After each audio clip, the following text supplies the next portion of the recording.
Hello, this is Greg Risteman from Olympus. I'd like to welcome everyone today to this Getting Started webinar on the setup and use of Olympus dual matrix array probes with the OmniScan MX2 Flaw detector.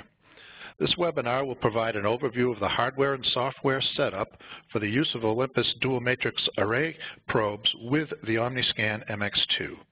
Our presenter today is Chris Magruder. Chris is a global product support specialist for Olympus phased array products. This informational webinar will last approximately 1 hour. If you have questions, please type them into the Q&A panel in the lower right portion of your screen. We do not use the chat panel for Q&A. If we're not able to get to your question during the live event, they will be addressed personally either by email or phone after the event is over. Now, without further ado, I'd like to turn the presentation over to Chris Magruder. Chris, take it away. Hello, everybody. Thanks for joining us today. Today's webinar is going to take us through the getting started use of Olympus DMA probes. We're going to provide an overview of the standard Olympus dual matrix probes and wedges and the software instrumentation and accessories that drive them. We're going to try and answer as many frequently asked questions as possible related to their use, provide an explanation of some of the terminology, including dual matrix and dual linear array configurations. And our presentation today is divided into the following areas. We're going to do a brief overview of the DMA probe and the wedges. And again, in the download for those that registered for this webinar, you'll see a much more complete presentation with a lot more information. We're going to go over the instrumentation requirements to drive the DMA probes. A lot of use with the DMA probes requires creation and configuration of focal laws that are imported into the OmniScan MX2, which we're going to cover. And then we're going to do a live demonstration on the OmniScan for the setup and configuration after focal law import. And then we'll see some data samples and do some conclusions at the end of the presentation. The Olympus dual matrix array probes they extend the inspection range of the OmniScan and Focus instruments for coarse-grained austenitic and Inconel alloy materials. For inspections that are not possible with pulse echo, shear wave, and 1D probes, these probes extend the range into different types of materials. Dual matrix array probes combine the benefits of focused longitudinal S-scans and pitch-catch longitudinal inspection strategy typical of a UT TRL probe.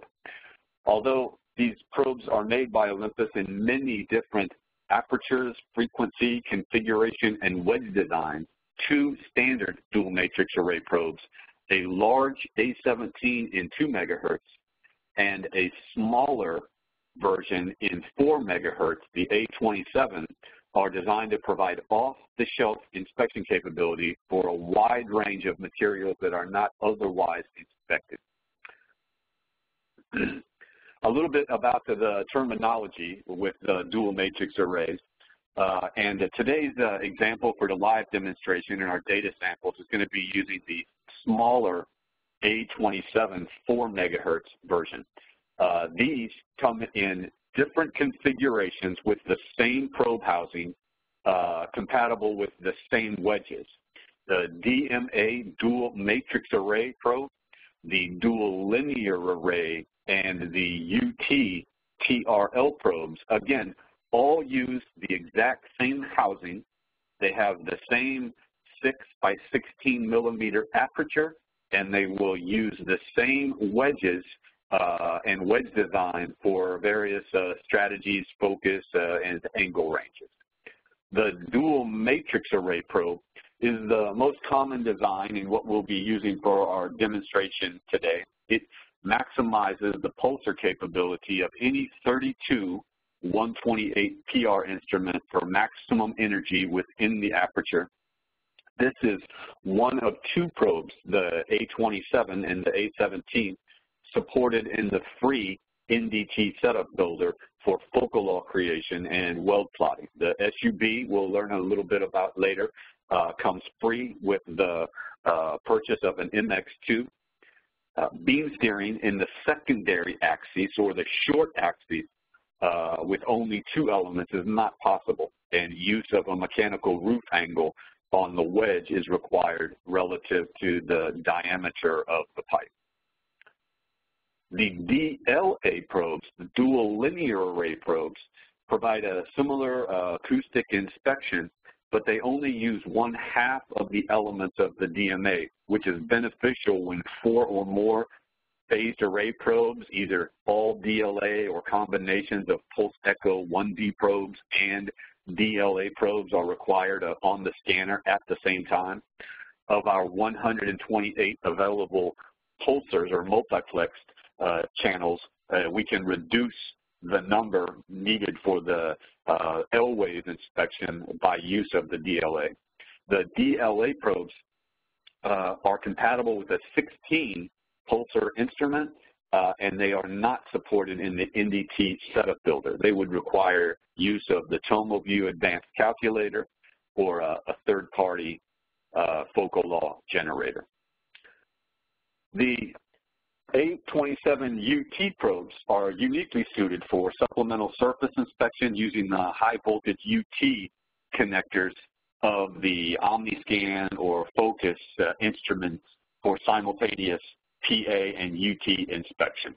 These, using again the same housing and wedges, provide a single UT group at fixed angle and focus that is entirely dependent on the wedge design.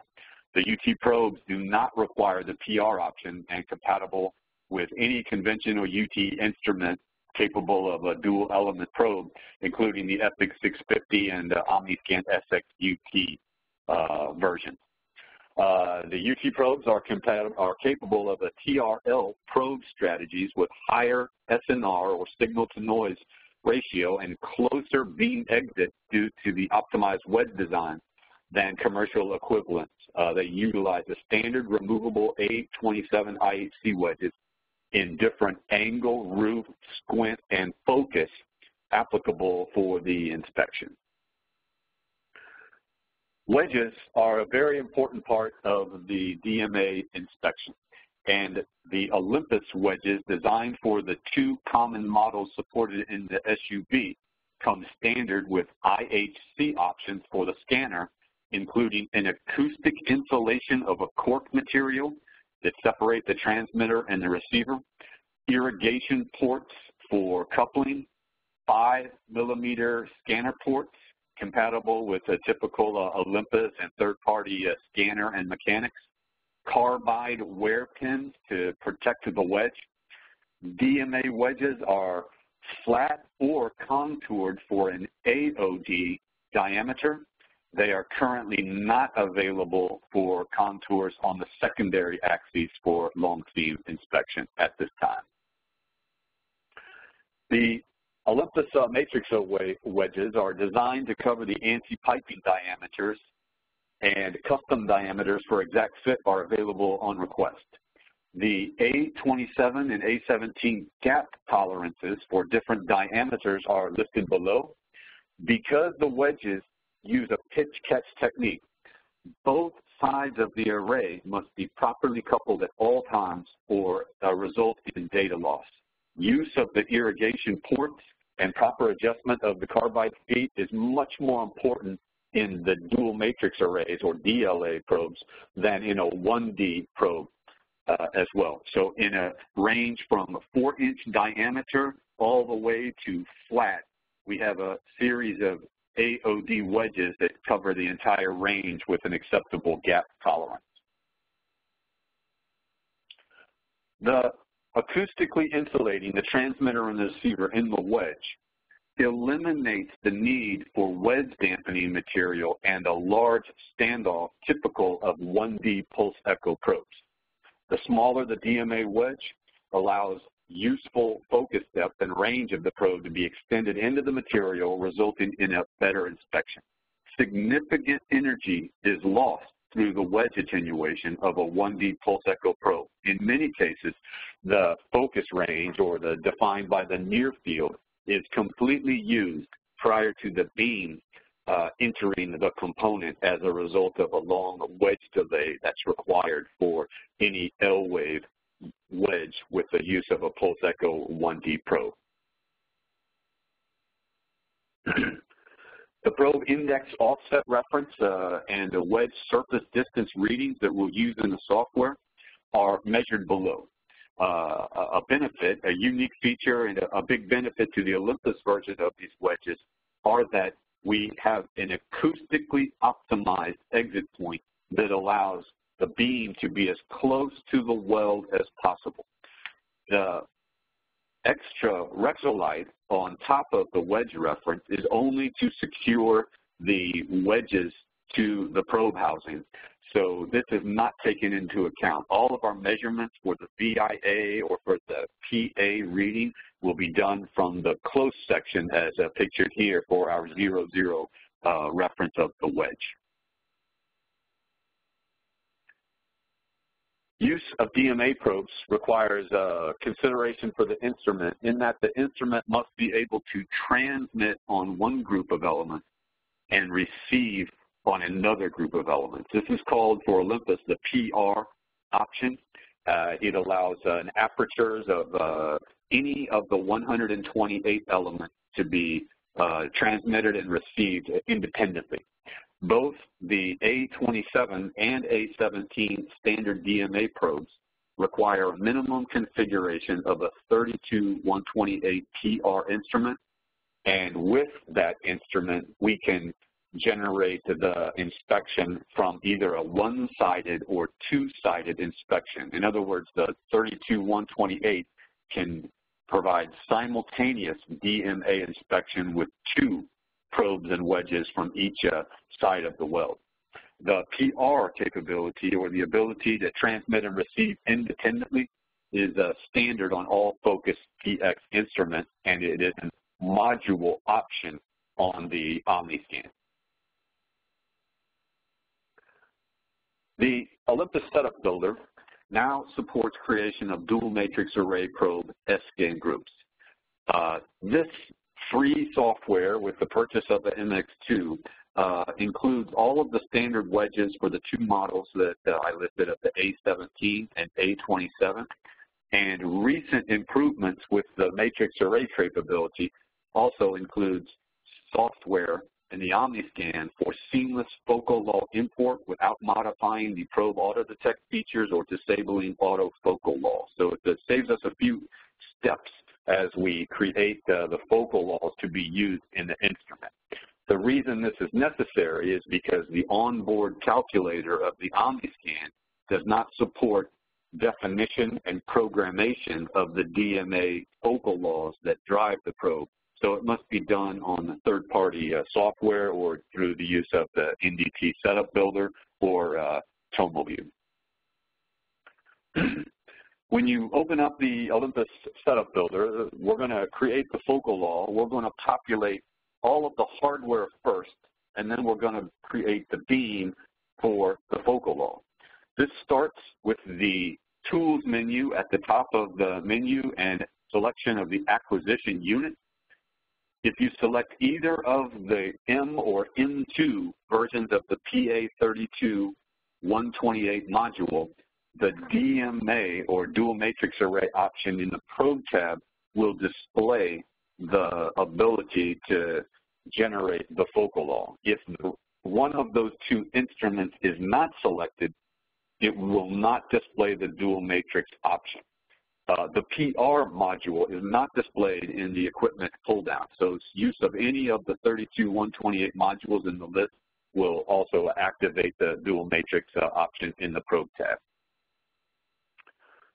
From the Tools menu, the next area we'll populate is the part. Selecting the part to define the material and weld bevel. We're going to select the material name from the pull-down list, and it will associate a longitudinal and shear wave velocity from the database.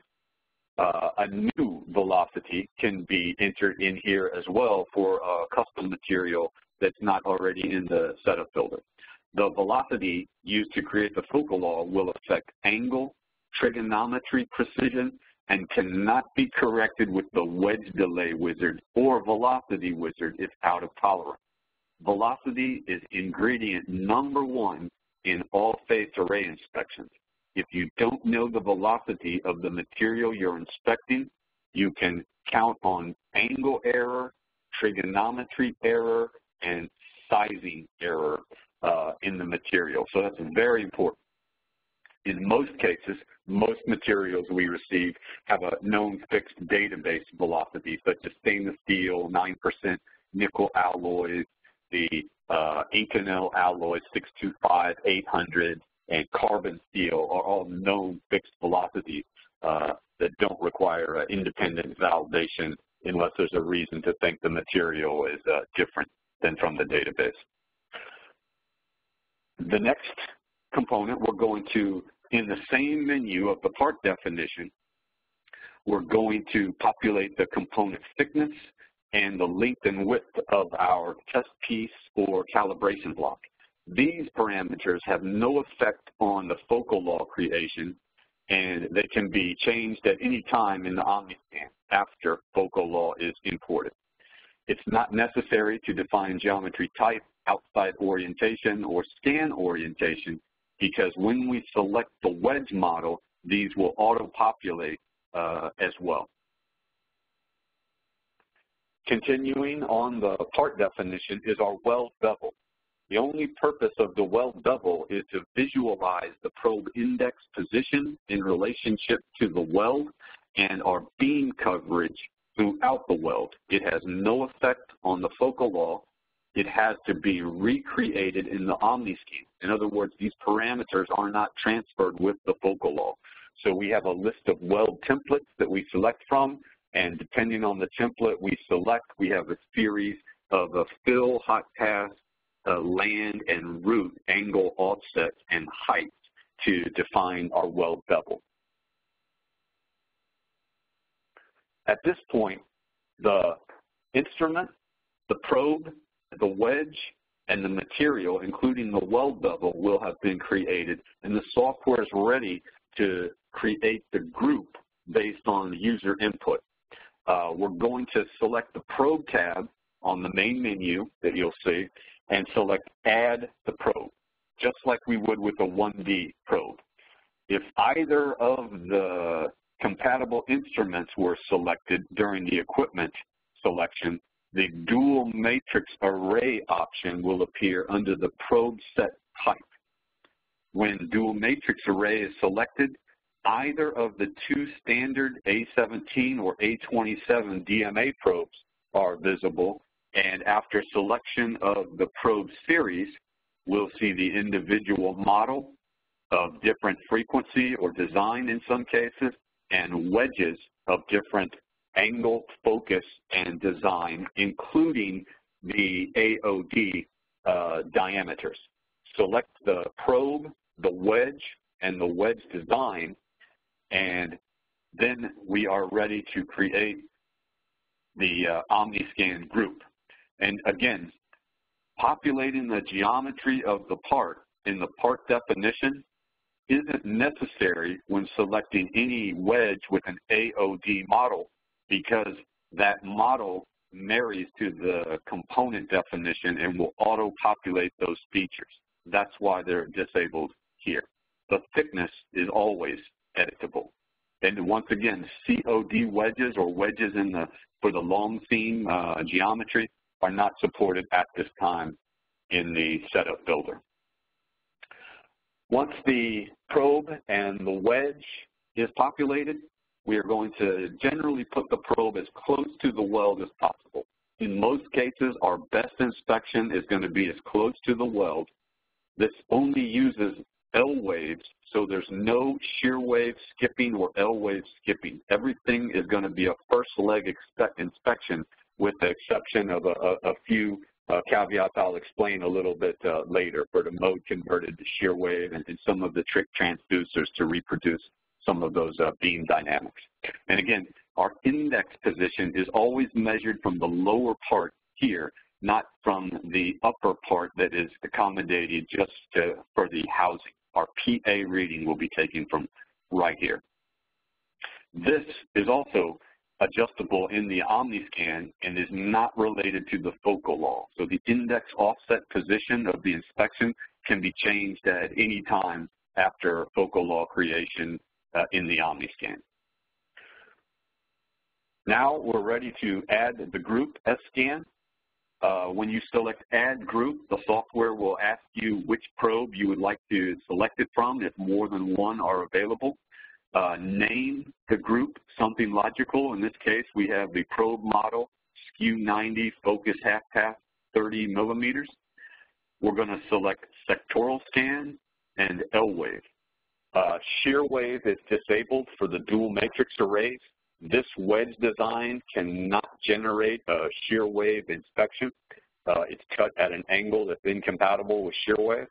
And generally, we're going to create an S-scan anywhere from 0 to 89 degrees.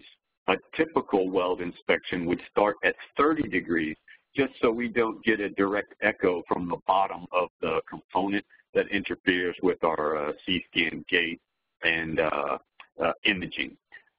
Select the last angle. The software will limit the last angle for beam divergence. So if the S-scan disappears, you'll know you have selected an angle higher than for which beam divergence is possible, beam convergence is possible, and it won't allow creation of the focal law. That changes with the wedge design and focus as well. The beam resolution of 1 degree is typically sufficient. 0.5 and 0.25 don't provide particularly better imaging or results for the L-wave inspection, but based on how many probes and how many groups and how big of a file size limit, if any, that can be adjusted. Our typical inspection would be a 1 degree resolution. Then select the focal depth. Select the focal length or depth and type. Today, true depth and half path are supported. Very different than a 1D linear array probe. All of the elements are used all of the time for the DMA inspection. So we don't have to select first element, last element, or position. The only decisions to make in the S-scan group are going to be the angular range, the angular resolution, the focus distance, and focus type. For that reason, a finite range of focal laws can be created that you'll receive in the download for this webinar, eliminating the need for the focal law calculator altogether. At this point, the component probe wedge have been configured and the S-scan group was created, and we're ready for focal law creation. The law file is a simple text file that defines the probe parameters, or excuse me, that defines the beam parameters and delays for the elements of the probe, but it doesn't contain any information about the probe and wedge, only the offset. We're going to select the group we want to export if there are more than one group or more than one probe configured in the setup builder, and we're going to name it something logical. Select File, Export, Law File, and browse to the location of the SD memory card. Under the User folder, there will be a Law folder. If it is not present, create it and place the law file in that directory. Once we import the law file into the OmniScan, all law files in that directory are visible from the user interface, and we can select the ones that we want. At this point, we're going to go live to the OmniScan instrument and demonstrate the rest of the setup and configuration after focal law import.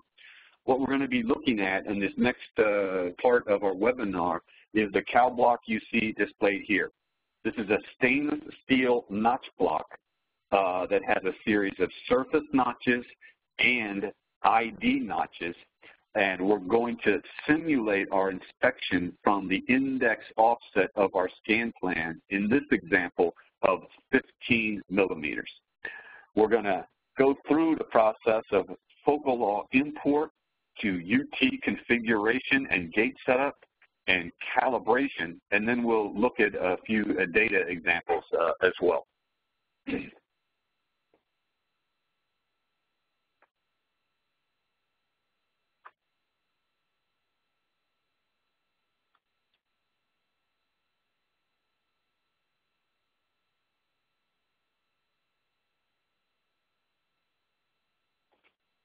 So now we are live on the OmniScan, and we have a live indication.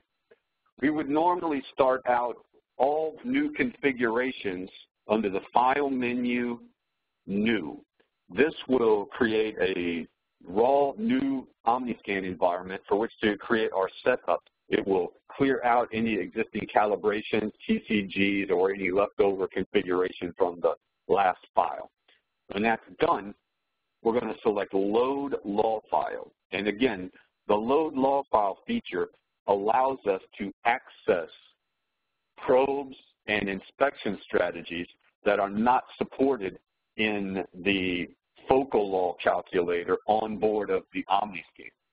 Because there's two common models and a finite range of wedges designed for different focus or inspection strategy, the law file library is created in different focuses and configurations. So for the most part, unless you're inspecting a material other than 9% nickel, stainless steel, carbon steel, or Inconel alloys, the velocities and configuration files are available in the law file already in the library that you'll receive for the download of participating in this webinar. The law file that we're going to use today, we can see here, is a 4 megahertz DMA A27. It has a DN55L wedge at 30 to 89 degrees at 1 degree, and with a focus half path of 25 millimeters.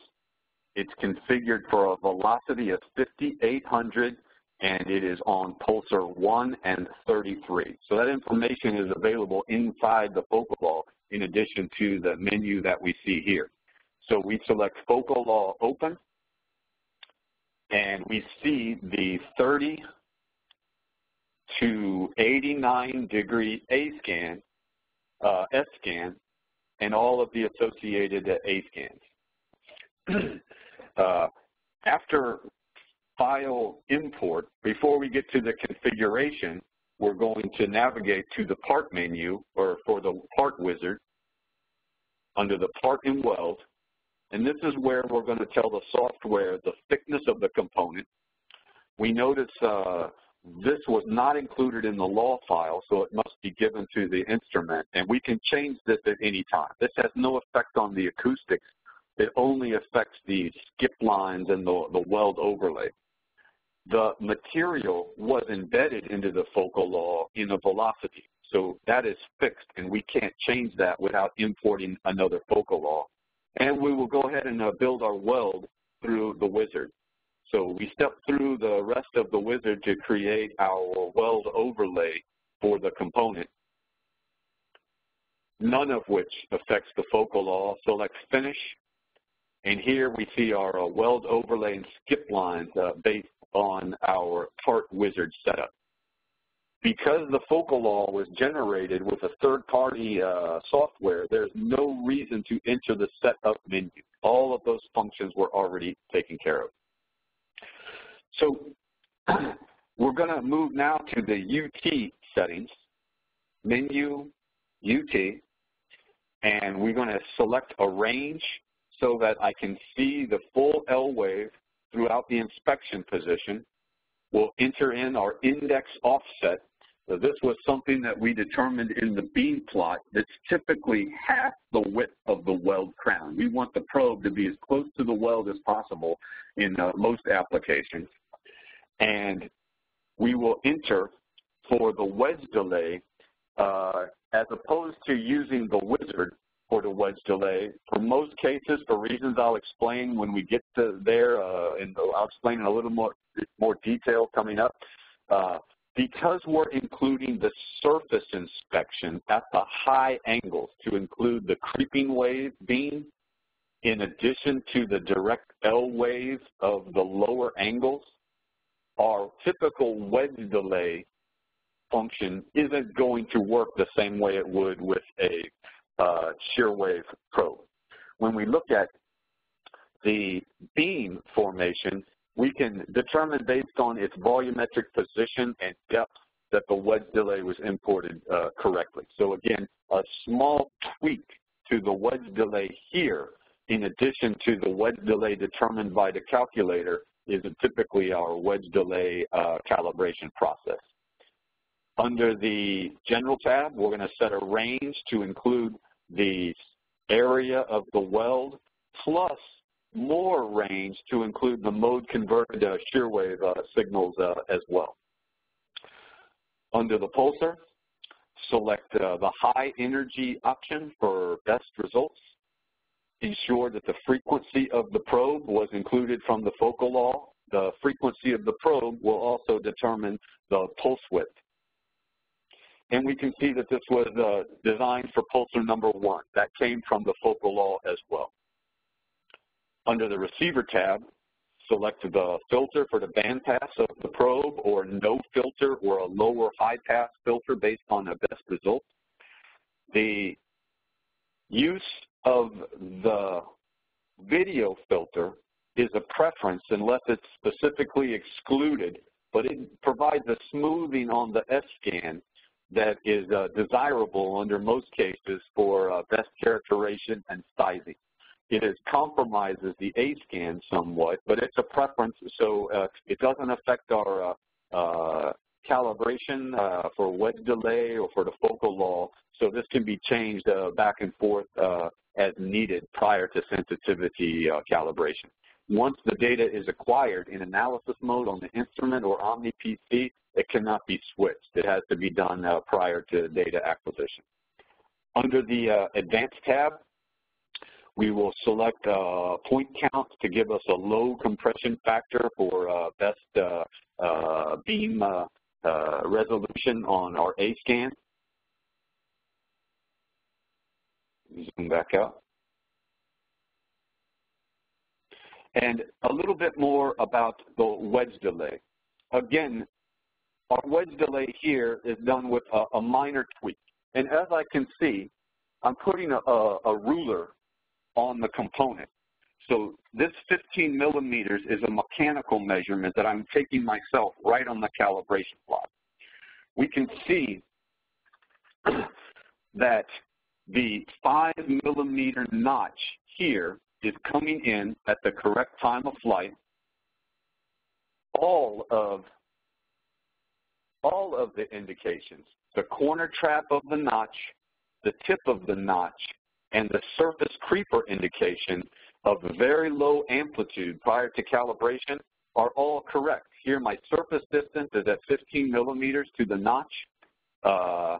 For both the weld center line, I can see that the volumetric position of the indications are as intended. If I look under the UT beam tab for an index offset and beam delay, that was determined by the calculator and is our wedge delay whenever we're validating the time of flight. There's nothing in the ASME codes or any other procedure or referencing code that we've seen that requires stepping through a wizard. What it does require is that the angle and the time of flight and the volumetric position are correct and calibrated.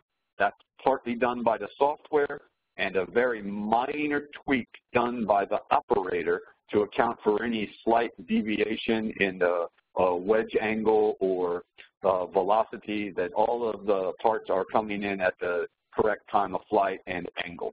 In other words, the short version of that is, with what I'm looking at now, my trig readings, my surface readings, and the volumetric position, I will have validated in accordance with any code, wedge delay, wedge angle, wedge velocity, material velocity, and overall good trigonometry. If any of those parameters were out of tolerance, it would be immediately apparent looking at the volumetric position and trigonometry of the 3 indications I can see from a notch block I'm looking at now.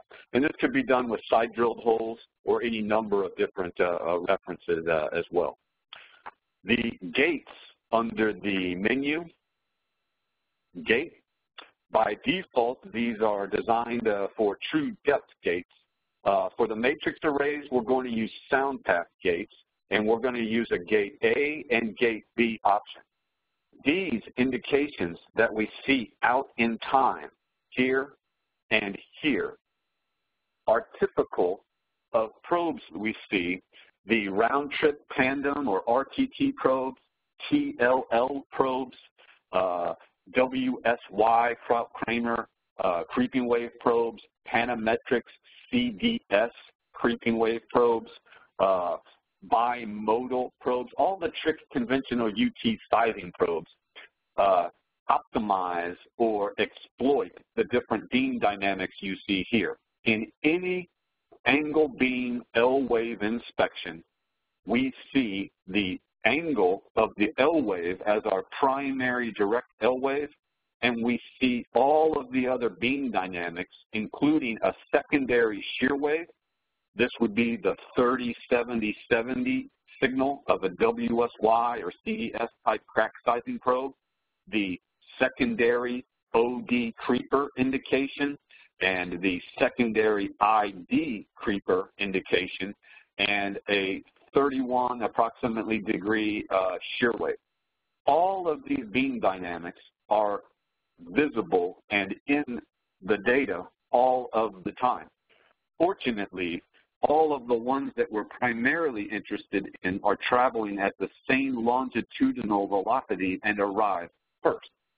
When we see the L wave primary here from the creeper and the direct L wave here from the 52 degree beam, out in time we see the mode converted shear wave and the round trip tandem or 30-70-70 type indication. So as you are looking at flaws and becoming more proficient with the probes, keep enough range to visualize these because they're very good for length sizing and they can be exploited similar to any of those trick conventional probes. Our sound path gate is going to allow us to exclude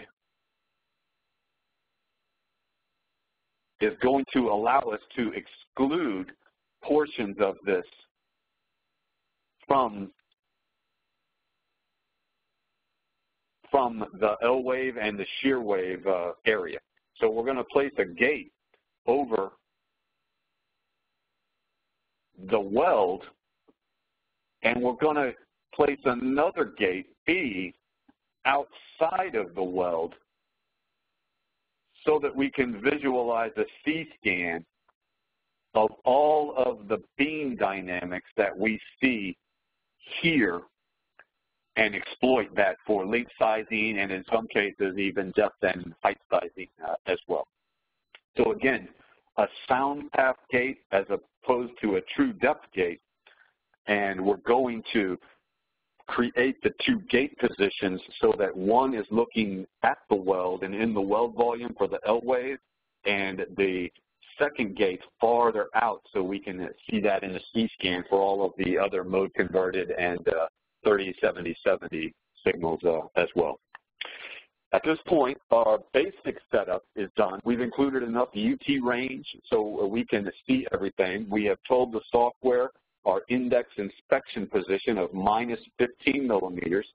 Again, our creeper at the top detecting the surface notch at 89 degrees is very low in amplitude as compared to the direct L wave, and that needs to be calibrated via the calibration wizard. So we're going to select Menu, Wizard, Calibration.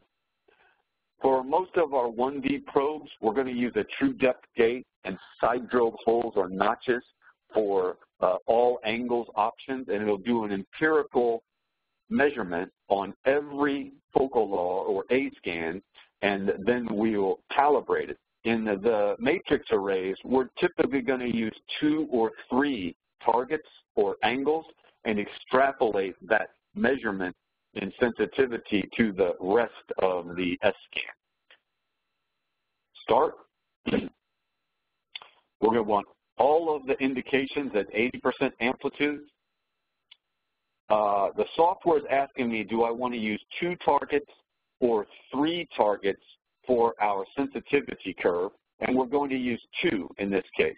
I'm going to use the tip of the notch here, and I'm going to use the notch on the surface here as my 2 targets.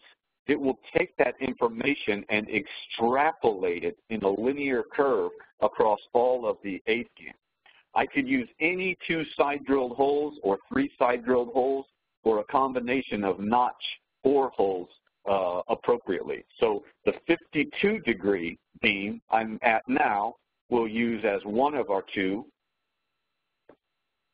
and the other one we're going to use a high angle for the surface notch. And again, a typical side-drilled hole from 70 to 45 degrees would have a fairly consistent amplitude slope as compared to the direct L wave and secondary creeper directly in the same S-scan. If I wanted to use the all angles empirical wizard, typically of how we do 1D probes, I would have to eliminate these high angles.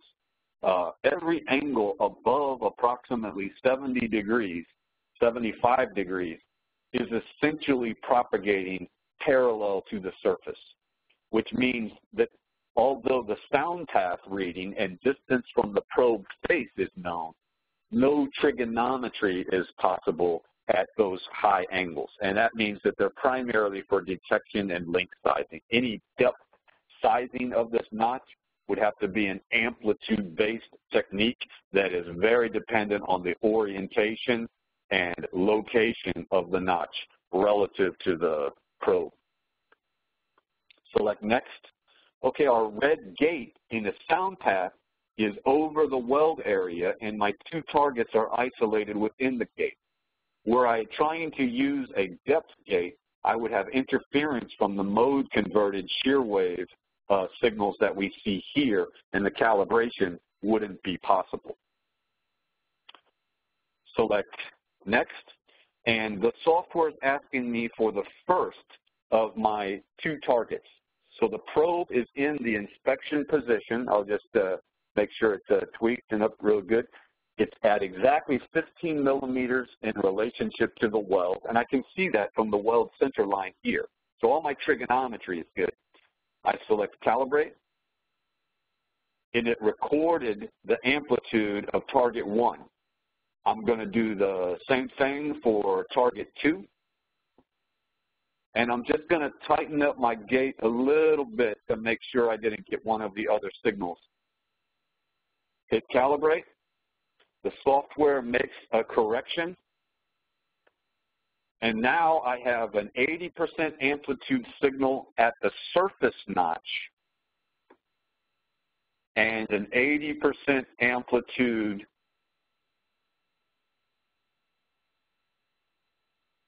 at the tip of the notch or the base of the notch or any 2 targets that you selected for the calibrator. If we looked under the UT theme, we would see a gain offset for every individual focal law that was based on the empirical readings of the 2 or 3 targets I used. In most cases, for a one-line scan, that is sufficient calibration. If we wanted a TCG, we would manipulate the probe directly with the notch underneath the wedge face at the center line and then on the far side. But that would be typical of a manual probe in hand type of inspection or a raster scanning inspection. Single point TCG can achieve almost the same thing, and those techniques really dependent on the specific weld bevel application, the attenuation in the weld material to work those out. We have a very good setup for a good inspection now. So we're going to take that same inspection. We'll go full screen, and I'm looking at now a real 25 millimeter weld. And as I just take the probe down the weld line, okay, we have some porosity. There's a fusion flaw on the far side we can see. We notice a lot of attenuation in the weld and almost no attenuation in the base material, very typical of an austenitic weld. Notice the indications that appear farther out in time. Again, when we see indications like this one and some of the other ones outside the weld, they're traveling at a different velocity. So those are some combination of the beam dynamics you see here. The 30-70-70 WSY, round trip tandem, TLL, we're transmitting on one mode type and receiving on another. Those show up later in time because the S-scan is plotted for the velocity of the direct L waves.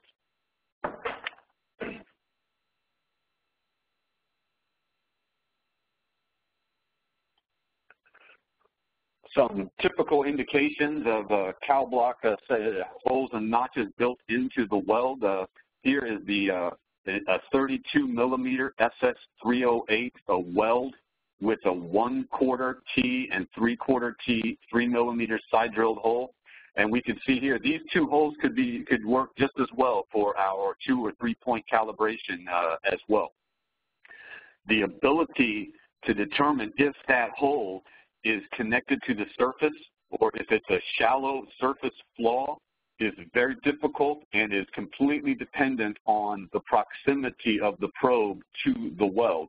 So anytime we're inspecting on the far side of a weld crown, that becomes very difficult. All angles above approximately 75 degrees, again, are essentially propagating to the surface.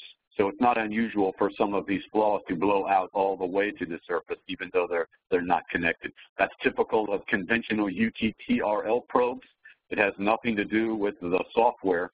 That's a function of the acoustics. Here is a 10% OD notch detection in the same 32 millimeter thick SS308 weld. This is the notch directly under the probe or directly in front of the probe face here. We would look at, notice the PA reading, and they'll go back one.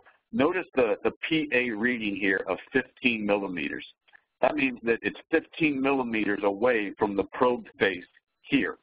There's no trigonometry for the depth. It's not useful to calculate trig at high angles propagating parallel to the surface. So the sound path is from the exit point. The PA reading is from the face of the wedge. So we have about a 9 millimeter beam exit under the wedge that translates to a 15 millimeter surface distance to the flaw. And here we see it's directly in front of the wedge face at 0 or less than a millimeter, which would be about 10 millimeters from the beam exit. We can't know with certainty the depth without using some type of amplitude sizing criteria that is dependent on the proximity of the probe to the component and the orientation of the flaw or notch. This is a 10% ID notch detection in 32 millimeter SS308. The ID notches are typically the easiest to detect because they travel through the least amount of weld material, and a base material, the attenuation is normally very similar to carbon steel. Outside of a typical stainless steel weld in the base material, even shear wave pulse echo and pulse skipping is possible. But generally, only the L waves can penetrate the weld. factors that improve the precision of the inspection. In descending order of importance is the OmniScan, is the wedge base exactly where the OmniScan thinks it is? So creating a mechanical precision scan line, taking great care not to allow the scanner to drift, making sure that it's all coupled correctly. We have good coupling under the probe. The wedge feet are adjusted. The mechanical issues generally separate professionals from entry-level or novice acquisitions, much more so than a strategy or a software function. Having an accurate velocity for the material. Okay, Inconel alloy is not the same thing as Inconel. Nickel is not the same thing as a 9% nickel alloy. They have a different velocity. You must create the law file with a good velocity. Appropriate sensitivity. Again, we saw a very light detection of the surface wave prior to calibration as compared to notches or side drilled holes. It's a low-level signal that must be calibrated with a correct sensitivity to detect and size flaws. A high point count on the UT axis for a better A-scan. Appropriate UT start and range for the digitized S-scan. And receiver video filtering on the S-scan. The video filtering was not available in first generation OmniScan modules. It is available in the PA2 modules. We recommend using it. What is the sizing accuracy of DMA probes for any ultrasonic inspection in austenitic weld materials?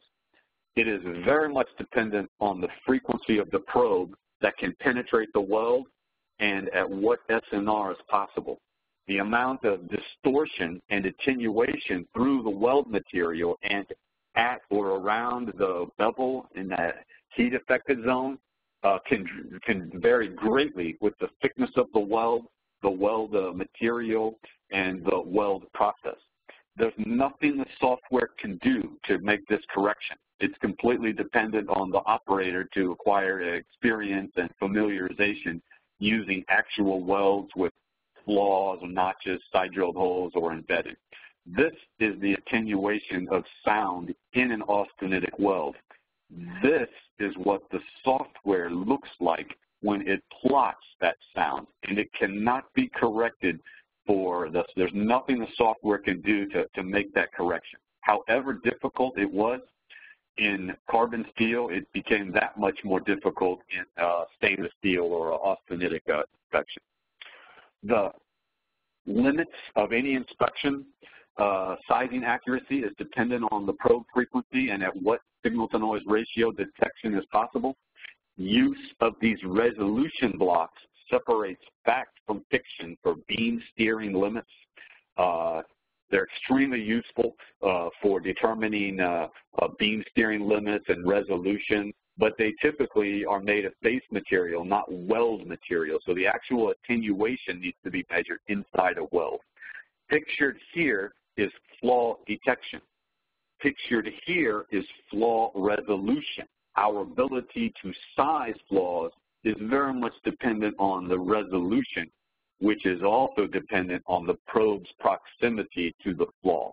The farther away it is, regardless of the focus and aperture, generally the poorer the resolution. In a typical CRA weld or a Inconel alloy, the material velocity is very close to the carbon steel so that the dissimilar metal does not create a large angle deviation. And again, once our S-scan is in the OmniScan, all of the typical tools are validated for the trigonometry of the sound path, depth, probe, distance for the surface, or the volumetric position from the weld line. If the flaw or target or notch plot to the correct location, it is a validation of wedge parameters, wedge delay, material velocity, time of flight, and angle and beam exit points. Anytime we can manipulate the index position in and out on a detected flaw, we have a much better chance at sizing it accurately and characterizing it correctly. Its position in the weld tells us what it is as much as any other factor. Sizing is most accurate when an upper and lower tip can be imaged on low angles like pictured below. It is least accurate when low frequency probes are required as 1 or 2.25 megahertz. When amplitude drop sizing is needed at angles 65 or higher, it is also compromised. So we're going to leave it there. That is enough to get you started with the DMA probes. If you are an owner of DMA Olympus probes and would like some personal guidance or a webinar to discuss your application or to help you set them up, please respond back to the email blast you received for the phased array support email address, and we'll contact you about some personal instruction that we can do via webinar. You'll receive a download with the law file library and some sample data files of the images and calibrations you saw typical of what we did today. We will do a part 2 follow-up with this with a little bit more information regarding different materials and some actual weld data. This was a getting started version. We want to thank everybody for joining us today and look forward to our next webinar. Thank you so much. Take it away. Thanks, Chris. Yep. Thanks, Chris. And on behalf of Olympus, thanks to all the attendees for joining us and Chris for his expertise and participation in today's event. We hope this material presented was informative and useful. This webinar will be archived on our website at www.olympus-ims.com. Everyone who registered for the event, whether you attended or not, will receive a follow-up email with links to the archived presentation and links to the download documents that Chris just spoke about.